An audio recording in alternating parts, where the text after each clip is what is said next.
وقال الله عز وجل في كتابه الكريم: ويوم تشقق السماء بالغمام ونزل الملائكة تنزيلا. تتشقق السماء تمهيدا ومقدمة لنزول الجبار جل جلاله، ينزل ليفصل بين عباده. آمنا بذلك اليوم، يوم سيجمع الله فيه الأولين والآخرين، يجمع الله الراعي والرعية والظالم والمظلومين والباغي والمقهورين، يجمع الله عز وجل الأتباع والمتبوعين، يجمع الله الجن والإنس والصالح والطالح، يجمعهم فيفصل بينهم.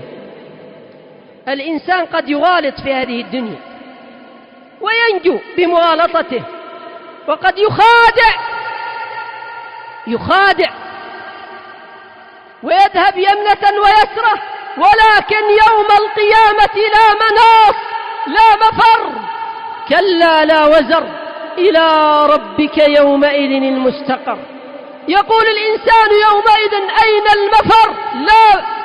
لا مفر، لا هروب، لا نجاه إلا من اتقى الله وأطاع الله واستعد للقاء الله. ونزل الملائكة تنزيلا. الملك يومئذ الحق للرحمن، وكان يوما على الكافرين عسيرا.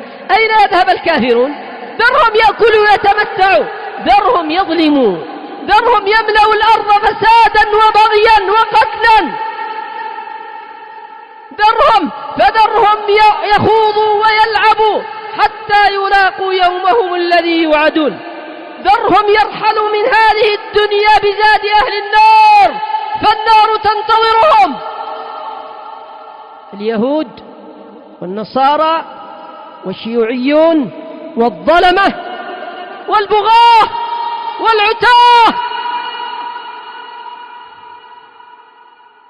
يرحلون من هذه الدنيا بزاد أهل النار. فما أعظم حسرتهم وما أشد ندامتهم وما أعظم خسارتهم. الملك يومئذ الحق للرحمن. لا تبحث عن ملك في هذه الدنيا، سيزول الملك. لا تبحث عن جاه ولو بالباطل، سيزول جاهك.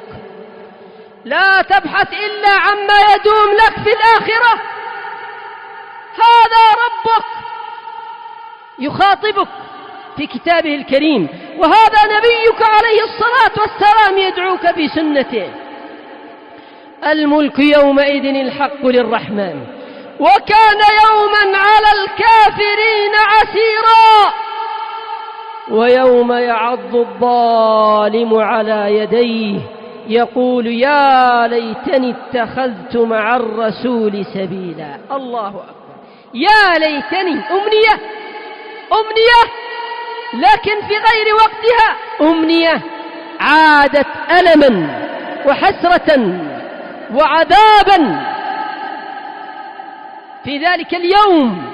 الظالم الكافر، الظالم المعرض، الظالم المستكبر عن شرع الله، الظالم الذي طغى وعتى وتكبر وملأ الأرض فسادا، الظالم الذي ظلم المساكين والضعفاء، الذي سفك دماءهم. ويوم يعض الظالم على يديه. اليوم الظالم يستطيع أن يتخلص وأن يفر من الناس وأن يختفي وأن يذهب وأن يلجأ، لكن يوم القيامة أين يذهب؟ أين يذهب؟ أين نحن من هذه الأدلة؟ لماذا غابت عن أعيننا؟ ويوم يعض الظالم على يديه ماذا يتمنى؟